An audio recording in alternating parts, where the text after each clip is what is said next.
నొప్పొస్తే అప్పుడే గుర్తొస్తానా? పొట్ట నొప్పి తగ్గిస్తా, షుగర్ కంట్రోల్లో పెడతా. రోజు నన్ను తీసుకో, లేదంటే ఇలానే బాధపడతావు.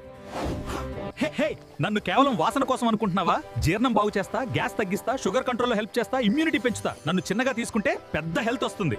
ఏయ్, జలుబా? నేనున్నా.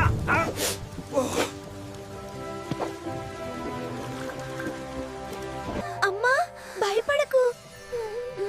పిల్లలకు నిద్ర బాగా వస్తుంది, పోరా జీర్ణం సులభంగా ఉంటుంది. ఇలా రేయ్, నిన్నే దగ్గేస్తుందా? నన్ను మర్చిపోయావు కదా? నువ్వా? చిన్నవాడివి ఏం చేస్తావు? చిన్నదాన్నే గానీ శక్తి పెద్దది. ఇమ్యూనిటీ పెంచుతా, జలుబు తగ్గిస్తా, జీర్ణశక్తి బాగు చేస్తా. రిలాక్స్ అవ్వు, నిద్ర మూడ్ హ్యాపీగా మారుతుంది.